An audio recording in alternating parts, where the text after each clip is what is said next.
Hello everyone, welcome to the Kisan Classes for competitive maths. आज हम यहाँ पर चर्चा करते हैं कि पाई के बारे में, कि पाई रेशनल है या इरेशनल है। बहुत बड़ा कन्फ्यूज़न है कि पाई रेशनल है या इरेशनल है। अगर हम इस पर वोटिंग करा ली जाए कि पाई रेशनल है इरेशनल है तो बहुत बड़ा बच्चों में बीच में जो है वो कन्फ्यूज़न रहता है। तो चलिए इस कन्फ्यूज़न को आज हम दूर करते हैं। देखिए, पाई का जो सिंबल होता है वो ये होता है और पाई की जो वैल्यू हम यूज़ करते हैं वो 22/7 यूज़ करते हैं। और पाई की हम एक और वैल्यू यूज़ करते हैं डेसिमल फ्रैक्शन के अंदर 3.14। तो इन तीनों वैल्यूज़ के अंदर बहुत बड़ा कन्फ्यूज़न है कि कौन सा नंबर इसमें रेशनल है और कौन सा नंबर इसमें इरेशनल है, परिमेय और अपरिमेय के बारे में।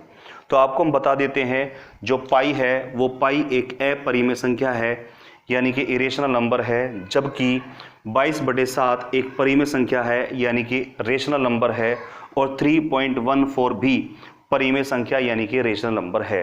तो इन तीनों वैल्यू को लेकर के विद्यार्थियों के बीच में बहुत बड़ा कन्फ्यूजन रहता है। इस कन्फ्यूजन को दूर कर लीजिएगा आप लोग। ये दोनों की दोनों जो वैल्यूज़ हैं ये परिमेय संख्याएं हैं, ध्यान रखिएगा, यानी कि रेशनल नंबर हैं,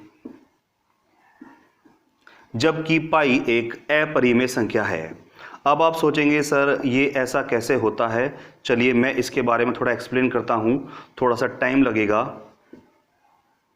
इरेशनल नंबर, ठीक है, ऐसा क्यों होता है? देखिए, पाई की जो रियल वैल्यू होती है वो बहुत बड़ी वैल्यू होती है, वो इनफाइनाइट तक जाती है।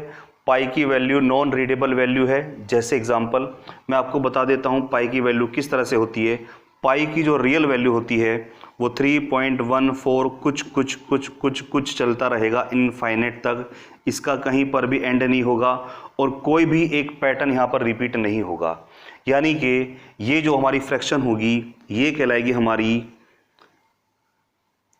एक होता है आवर्ती दशमलव, आवर्ती को बोलते हैं रिक्यूरिंग डेसिमल। एक होता है अनावर्ती दशमलव यानी कि नॉन रिक्यूरिंग डेसिमल।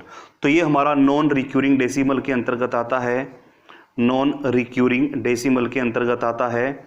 और जितनी भी नॉन रिक्यूरिंग डेसिमल होती हैं वो सारी की सारी अपरिमेय होती हैं बच्चों, सारी की सारी अपरिमेय यानी कि इरेशनल होती हैं।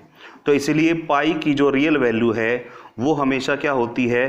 अपरिमेय होती है, इरेशनल होती है। इसलिए पाई हमेशा अपरिमेय यानी कि इरेशनल होता है। लेकिन अब सवाल उठता है कि पाई का मान तो हम लोग 22/7 यूज़ करते हैं और 3.14 यूज़ करते हैं, तो फिर ये दोनों इरेशनल क्यों नहीं है? बच्चों, ये जो हम पाई का मान 22/7 यूज़ करते हैं ये वाली वैल्यू बिल्कुल एक्चुअल वैल्यू नहीं है। ये वाली वैल्यू जो है इस वैल्यू के, इसकी एक्चुअल वैल्यू के नियरेस्ट वैल्यू है, और ये वाली वैल्यू भी इस एक्चुअल वैल्यू के काफ़ी नियरेस्ट है। तो ये इनकी पाई के रियल मान नहीं है, ध्यान रखना। ये हम अपनी कैलकुलेशन को यूज़ करने के लिए, मतलब इजी करने के लिए हम लोग इनको यूज़ करते हैं। तो अब आपको पता लग गया होगा कि जो पाई है वो एक अपरिमेय संख्या है, जबकि पाई का जो मान हम यूज़ करते हैं 22/7 और 3.14 वो एक परिमेय संख्या है, यानी कि रेशनल नंबर है। मेरी आप ऑनलाइन क्लास से जुड़ने के लिए संपर्क कर सकते हैं 9319834222 और पढ़ते रहिए कॉम्पिटिटिव मैथ्स विद केशांत सर।